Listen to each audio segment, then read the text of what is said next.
The biggest hacks of the decade coming up now on ThreatWire.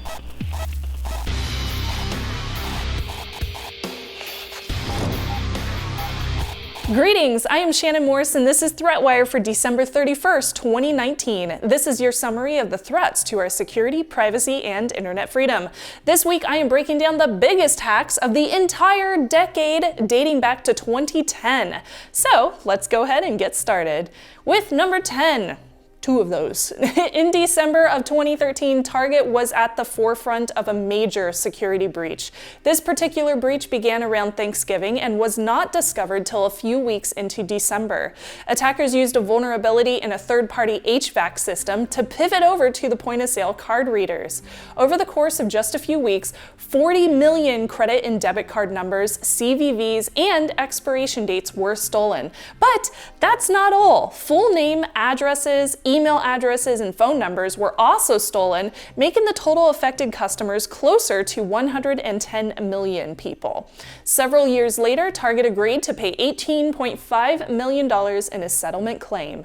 Number 9 is in May of 2014, eBay was hit with an attack that exposed names, addresses, date of birth, and encrypted passwords for 145 million users.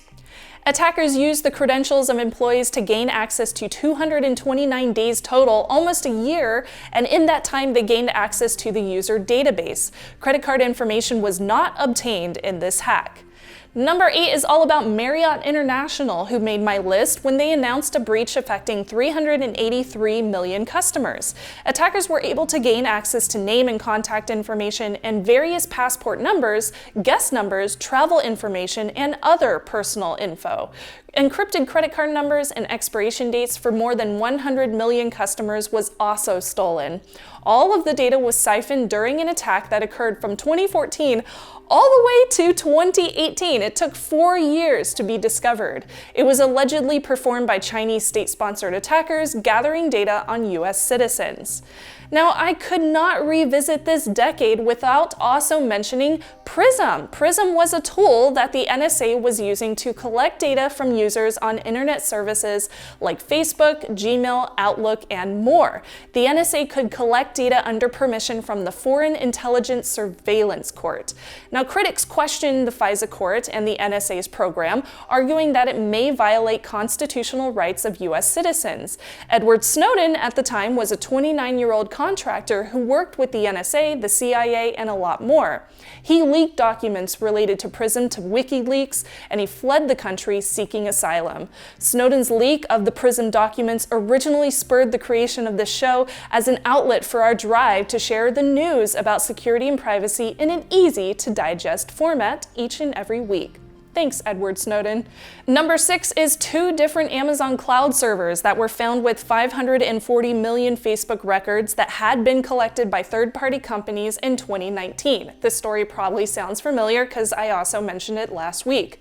UpGuard originally found the data earlier in the year in what seemed to be a trove of records collected by Cultural Colectiva, which is a Mexico-based media platform. User account names, Facebook IDs, comments, likes, reactions, and a lot more were leaked. The second data set included user IDs, friends lists, likes, photos, groups, check-ins, user preferences, and 22,000 passwords for a third-party app called At the Pool. Cultural Colectiva did not remove the data until journalists were contacted, and finally they did, while At the Pool took down the data immediately. Facebook was also at the midst of a scandal involving Cambridge Analytica, a consulting firm that worked with high-profile political figures to scrape raw data from social media to create targeted campaigns. They harvested data for 87 million Facebook profiles using a Facebook quiz app that not only scraped the data of the quiz takers, but also their friends. Now, because Facebook allowed this to happen without user consent, the FTC hit them with a $5 billion fine, which many considered to be just a slap on the wrist. The credit card company Capital One was hit with a data breach in July of 2019 that affected about 100 million US individuals and about 6 million in Canada.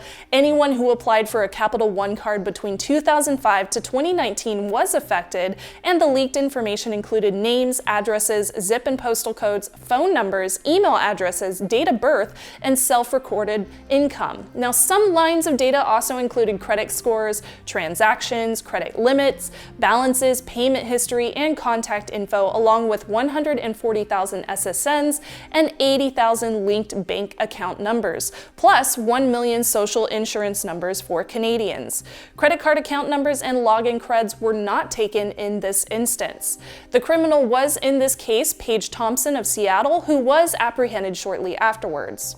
Now, number 4 is Adult Friend Finder, a website that is used for, I'll just call it adult content and casual relationships, which was hit with a hack in 2016, affecting more than 412 million accounts.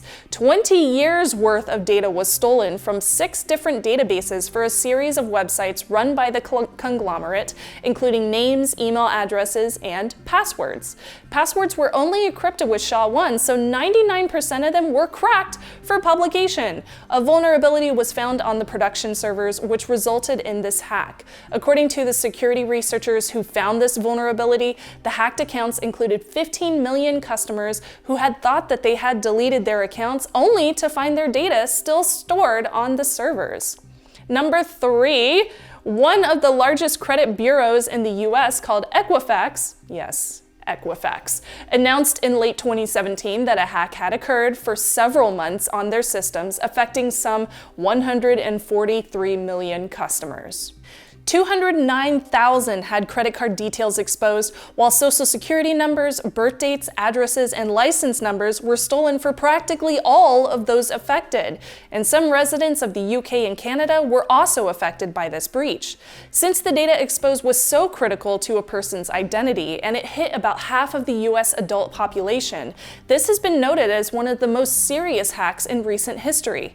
Equifax settled with the FTC in an agreement to pay between $575 million and $700 million to affected customers in compensation, which totals to a little more than $100 per person by estimates.